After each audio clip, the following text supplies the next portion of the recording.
Qu'est-ce que le prix du marché immobilier? Comment est-il défini?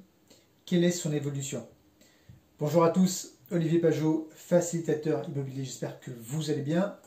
Bienvenue dans cette vidéo dans laquelle je vais me focaliser sur la notion de prix de marché, notamment dans le secteur de l'immobilier. Avant ça, je vous invite à vous abonner à ma chaîne en cliquant sur l'icône en bas à droite de votre écran et puis aussi à cliquer sur la clochette de notification pour ne rien louper des prochaines vidéos immobilières. Alors, dans cette vidéo, je vais me focaliser sur la notion de prix de marché dans le secteur de l'immobilier. Alors, bien sûr, le prix de marché, il existe dans différents secteurs, que ce soit l'immobilier, que ce soit les métaux précieux, la bourse, les matières premières, etc. Donc, dans cette vidéo, je vais faire un focus sur le marché immobilier. Mais avant de parler de prix de marché, on va déjà redéfinir la notion de marché. Qu'est-ce qu'un marché? Alors, je vais vous faire un graphique dans lequel on va indiquer ici le prix et là les quantités de produits. On a déjà une première courbe qui est la courbe de la demande. Bon, ce n'est pas vraiment une courbe, c'est plutôt une droite. Donc là, on a la droite ici de la demande. Ça veut dire que pour des produits dont le prix est faible, on a une demande qui est assez importante. Et inversement, pour des produits dont le prix est élevé, la demande, elle est forcément plus faible. Donc ça, c'est la demande. Inversement, voilà la courbe de l'offre. Donc, quand vous êtes offreur, quand vous êtes vendeur d'un produit, forcément, si vous avez l'opportunité de vendre ce produit cher, eh bien, vous allez essayer de le vendre en quantité importante. Donc, voilà un petit peu cette notion d'offre et de demande. Et on a bien sûr à ce niveau-là, donc un croisement, une intersection entre ces deux droites, qui va définir un certain prix d'équilibre avec une quantité d'équilibre. Et cette intersection ici, c'est ce qu'on va définir le prix du marché. C'est à ce niveau-là que vont se faire la plupart des transactions, et notamment les transactions immobilières, puisqu'on a une rencontre parfaite entre l'offre et la demande, entre des acquéreurs et des vendeurs. Alors, ce prix de marché, il est évidemment spécifique d'un type de produit donné, que ce soit des appartements T2 par exemple sur tel secteur, que ce soit sur des T4 sur un autre arrondissement par exemple. Ce prix de marché, il est vraiment spécifique et en plus bien sûr il est évolutif. Par exemple, si on a une offre ici qui augmente, pour une demande identique, notre prix de marché, qu'est-ce qu'il va faire? Il va baisser. D'accord? Donc c'est assez logique, on a une offre qui augmente, on a une demande qui reste stable, forcément on a un prix de marché qui baisse. Inversement, on a ici par exemple une offre qui va baisser, une demande qui est stable, forcément ici on a un prix de marché qui va monter. D'accord? Donc il est important de bien comprendre cette dynamique, cette notion de prix de marché en fonction directement dépendant donc de l'offre et de la demande. C'est-à-dire que si on rapporte ça au marché immobilier, c'est en fonction du nombre de personnes qui vont vendre leurs biens, et donc ça c'est l'offre, et la demande c'est bien sûr le nombre d'acquéreurs qui sont en recherche active sur le secteur. Et en fonction de cet équilibre offre-demande, ça va nous définir un prix de marché. Alors, ce prix de marché, il est surtout défini dans le secteur de l'immobilier par les acquéreurs. Pourquoi? Parce que les acquéreurs, ils vont comparer.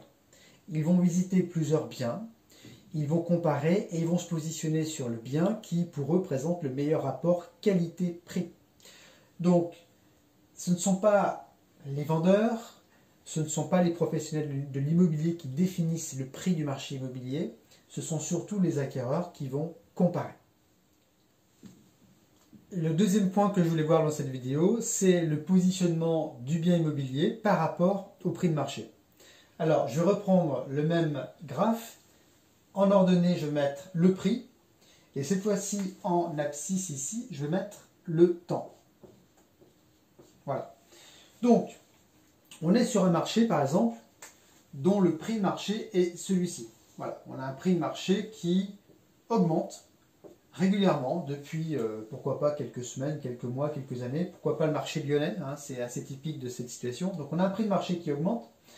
Alors, moi, je vois souvent des propriétaires vendeurs qui n'ont que faire de ce prix de marché et qui se disent, voilà, moi, mon prix de vente, il est celui-ci, je me mets là, et voilà. Et je souhaite vendre mon bien dans les meilleures conditions, le plus rapidement possible, au meilleur prix. Bon, pourquoi pas, j'ai envie de dire, c'est de bonne guerre, hein, en tant que propriétaire vendeur, on a l'envie, quelque part, de tirer le meilleur profit de son bien.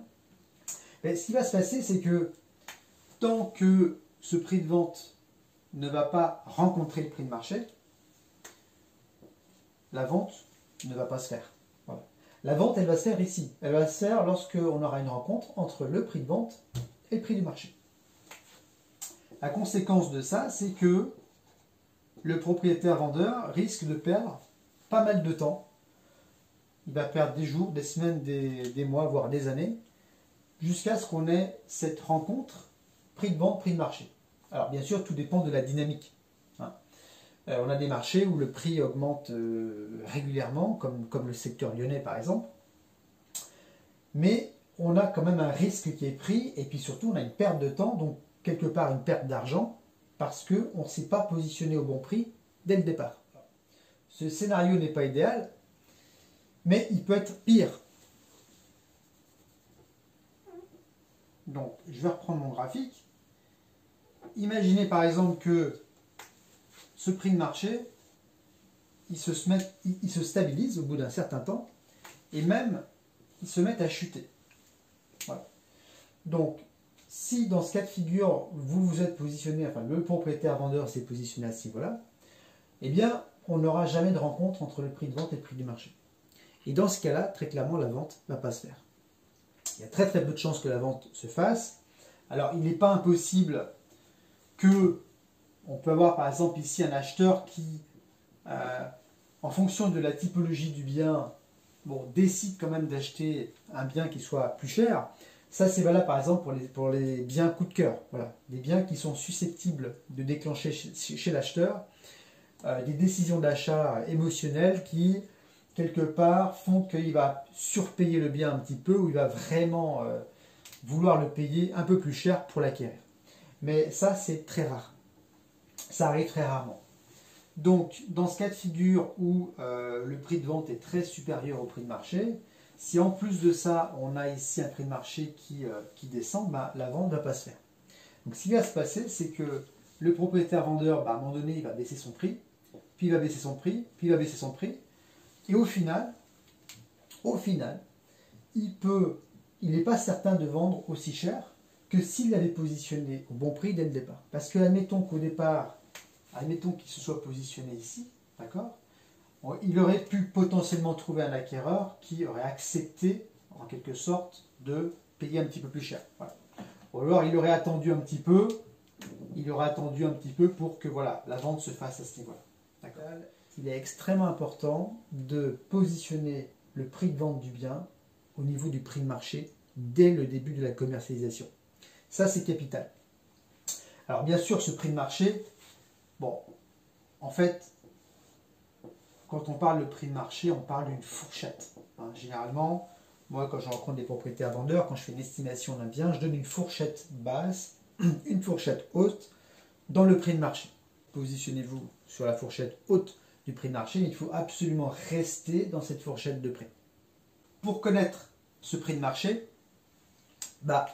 pour moi, la solution la plus idéale, c'est de faire venir chez vous un, voire deux professionnels de l'immobilier, sélectionner des gens qui sont des experts de votre secteur, qui connaissent parfaitement le prix de marché de votre secteur pour la typologie de biens que vous allez vendre. Ça, c'est extrêmement important.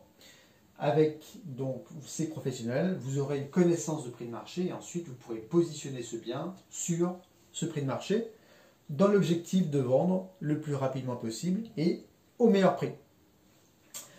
Voilà pour cette notion de prix de marché. J'espère voilà, que c'est plus clair. J'ai voulu faire une présentation pour que ce soit un petit peu plus visuel et donc plus compréhensible. Je reste bien sûr à votre écoute pour potentiellement répondre à vos commentaires, questions et commentaires sur ces notions de prix de marché et puis pourquoi pas à effectuer des estimations immobilières de votre bien. Je vous invite une nouvelle fois à vous abonner à ma chaîne en cliquant sur le bouton en bas à droite de votre écran et puis aussi à cliquer sur la clochette de notification pour ne rien louper des prochaines vidéos immobilières.